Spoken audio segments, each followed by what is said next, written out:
우리는 모두 착한 사람이 되고 싶어 합니다. 그런데 왜 착하게 살수록 마음이 더 무거워질까요? 누군가의 부탁을 거절하지 못해서 밤새 후회한 적 있나요? 내 것을 양보하고 나서 돌아오는 길에 괜히 눈물이 난 적은요? 오늘의 이야기는 착함이라는 이름 아래 자기 자신을 조금씩 잃어간 한 사람의 이야기입니다. 끝까지 들어주세요. 이 이야기의 마지막에 등장하는 저울 하나가 당신이 오랫동안 느껴온 감정의 정체를 보여줄 거예요. 오래전 강가에 자리 잡은 작은 마을에 시장이 하나 있었습니다. 가을이면 은행나무 잎이 시장 골목 위로 떨어져 지붕마다 노란 이불을 덮은 것 같았습니다. 그 시장 한쪽 구석에서 떡을 파는 젊은 여자가 있었습니다. 이름은 수아였습니다.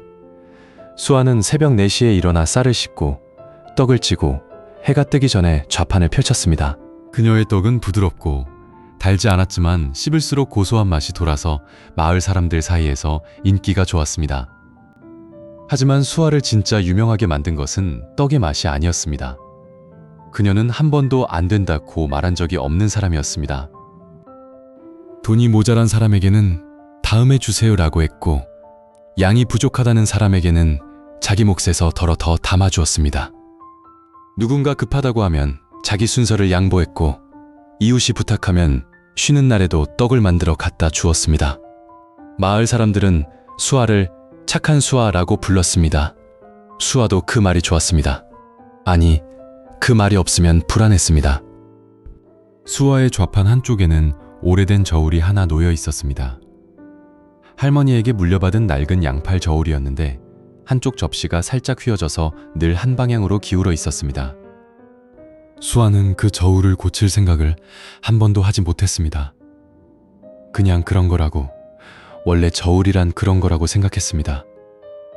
시장에서 가장 먼저 문을 열고 가장 늦게 문을 닫는 사람은 늘 수아였습니다.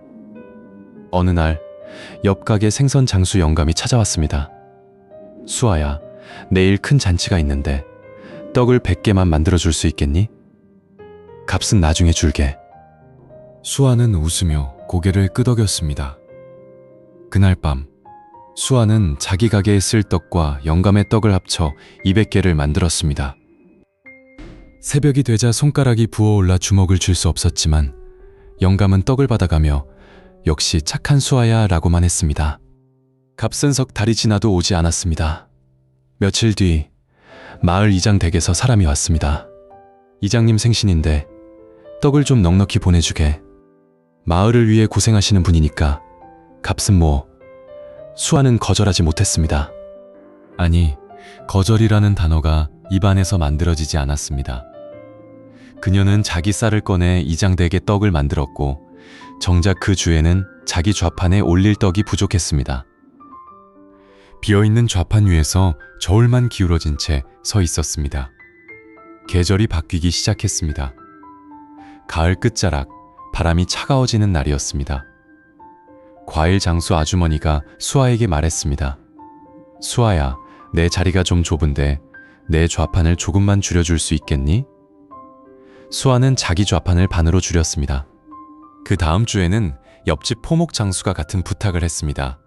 수아의 좌판은 다시 반으로 줄었습니다. 어느새 수아의 자리는 한 사람이 겨우 앉을 정도가 되었고 떡을 늘어놓을 공간도 부족했습니다. 하지만 수아는 불평하지 않았습니다. 내가 조금만 참으면 되니까. 그녀는 매번 그렇게 말했습니다. 돈을 제때 받지 못하는 날이 늘었습니다. 몸은 점점 지쳤습니다. 이상한 것은 수아가 아프거나 힘들 때 찾아오는 사람이 아무도 없다는 것이었습니다. 마을 사람들은 수아가 힘든 줄 몰랐습니다. 아니, 생각해 본 적이 없었습니다. 수아는 늘 웃고 있었으니까요. 어느 날 밤, 수아는 텅 빈 가게에 홀로 앉아 있었습니다. 밀린 쌀값 장부를 펴보았습니다. 받지 못한 돈이 한 페이지를 가득 채웠습니다. 그녀는 장부를 덮고 오래된 저울을 바라보았습니다. 기울어진 저울. 한쪽은 바닥에 닿아 있고 한쪽은 텅 빈 채 허공에 떠 있었습니다. 내가 이렇게까지 했는데. 수아는 중얼거렸습니다. 왜 아무도 말을 끝맺지 못했습니다. 그날 밤 수아는 처음으로 좌판 위에 엎드려 울었습니다.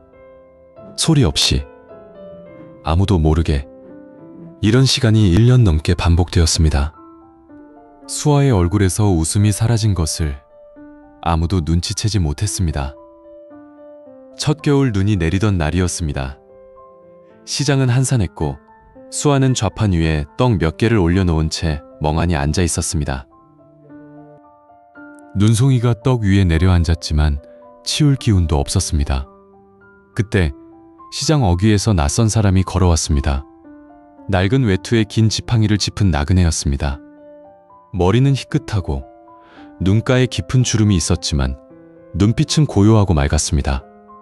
나그네가 수아의 좌판 앞에 멈추었습니다. 떡 하나에 얼마요? 수아가 값을 말하자 나그네는 돈을 건네고 떡 하나를 받았습니다. 한 입 베어 물고 고개를 끄덕였습니다. 맛이 좋구먼. 그런데 한 가지 이상한 게 있어. 뭐가요? 나그네는 기울어진 저울을 가리켰습니다. 이 저울 한쪽이 늘 내려가 있지 않소? 수아는 담담하게 대답했습니다. 네, 원래 그래요. 오래되어서요. 나그네는 저울 앞에 쪼그려 앉았습니다. 한참을 들여다보더니 조용히 말했습니다. 이 저울로 떡을 달면 어떻게 되겠소? 한쪽이 내려가 있으니 늘 한쪽에 더 많이 담아야 수평이 맞을 거요. 그 말은 당신이 매번 더 많이 내주고 있다는 뜻이요. 수아는 아무 말도 하지 못했습니다. 나그네는 저울의 빈 접시를 손가락으로 가볍게 눌렀다 놓았습니다. 접시가 흔들리다 다시 기울어졌습니다.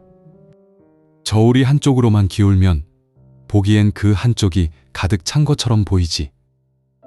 하지만 실은 저울 전체가 망가진 것이요. 한쪽이 무거우면 다른 한쪽은 늘 허공에 뜨게 되니까. 나그네는 수아의 눈을 바라보았습니다. 당신이 주는 쪽에만 계속 올려놓으면 받는 쪽은 영영 비어있게 돼요. 그건 착한 게 아니라 저울을 부수는 것이요. 수아의 눈이 흔들렸습니다.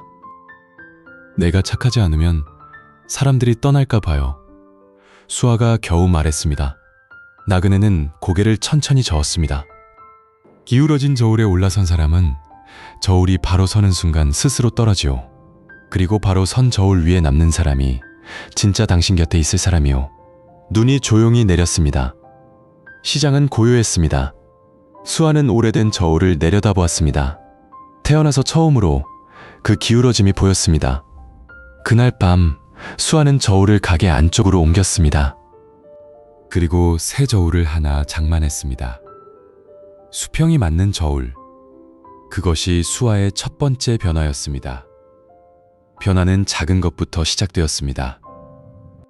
다음 날 과일 장수 아주머니가 또 자리를 줄여달라고 했을 때 수아는 처음으로 말했습니다. 아주머니, 저도 이만큼은 필요해요. 목소리가 떨렸습니다. 아주머니는 어색한 표정을 짓더니 돌아갔습니다. 수아의 심장은 쿵쿵 뛰었고 밤새 내가 너무했나 라는 생각이 머리를 맴돌았습니다. 하지만 다음 날 아침 좌판이 원래 크기로 돌아와 있다는 사실이 이상하게 편안했습니다. 며칠이 지났습니다. 생선 장수 영감이 또 떡을 외상으로 달라고 했습니다. 수아는 조용히 말했습니다. 영감님, 지난번 값을 먼저 갚아주시면 좋겠어요. 영감은 인상을 찌푸리며 돌아갔습니다. 그 주에 영감은 수아에게 인사를 하지 않았습니다. 수아는 괜히 가슴이 아팠습니다. 그래도 밤에 장부를 펼쳤을 때 밀린 돈이 한 줄 줄어 있었습니다. 계절이 깊어졌습니다. 겨울 한가운데였습니다. 수아가 달라지자 떠나는 사람들이 생겼습니다. 공짜 떡을 기대하고 오던 사람들, 착한 수아니까 괜찮겠지라고 생각하던 사람들이 하나둘 발길을 끊었습니다. 시장에서 수아가 변했다는 말이 돌았습니다. 그 말이 바람에 실려올 때마다 수아의 마음은 흔들렸습니다. 하지만 이상한 일이 일어나기 시작했습니다. 떠나는 사람들 사이로 남는 사람들이 보이기 시작한 것입니다. 늘 제값을 치르고 떡을 사가던 할머니가 어느 날 호두 한 봉지를 건넸습니다. 이거 맛있더라. 너도 먹어. 그것이 수아가 시장에서 처음 받아본 선물이었습니다. 봄이 왔습니다. 수아의 좌판은 여전히 크지 않았지만 텅 비지 않았습니다. 제값을 내고 떡을 사가는 사람들, 수아의 안부를 묻는 사람들, 가끔 쉬어가라며 차 한 잔을 건네는 사람들이 수아의 하루를 채웠습니다. 수아는 여전히 베풀었습니다. 하지만 이제는 자기 몫을 먼저 챙긴 뒤에 남는 것을 나누었습니다. 어느 따뜻한 오후, 수아가 새 저울 위에 떡을 올려놓았습니다. 양팔이 천천히 흔들리다가 수평을 찾아 멈추었습니다. 수아는 그 저울을 오래 바라보았습니다. 그리고 작게 웃었습니다. 그제야 떠올랐습니다. 나그네를 다시 찾아보고 싶었지만 그 뒤로 나그네는 시장에 나타나지 않았습니다. 대신 수아가 옮겨놓은 옛 저울에 기울어진 접시 안에 작은 종이 한 장이 끼워져 있었습니다. 언제 넣어둔 것인지 알 수 없었습니다. 종이에는 이렇게 적혀 있었습니다. 저울이 바로 서면 비로소 양쪽 모두 담을 수 있다. 어쩌면 이렇게 생각할 수도 있습니다. 그래도 착한 게 낫지 않나? 거절하면 나쁜 사람이 되는 거 아닌가? 하고요. 저도 오랫동안 그렇게 생각했습니다. 하지만 돌아보면 내가 착한 사람이라는 이름을 지키기 위해 포기한 것들이 너무 많았습니다. 내 시간, 내 감정, 내 필요. 그것들을 전부 남의 접시에 올려놓고 내 접시는 늘 비어 있었습니다. 착함은 자신을 지우는 것이 아닙니다. 진짜 선한 마음은 내 안에 무언가가 차 있을 때 흘러넘치는 것이지 텅 빈 곳에서 억지로 짜내는 것이 아닙니다. 수아의 저울을 떠올려 보세요. 당신의 저울은 지금 어느 쪽으로 기울어져 있나요?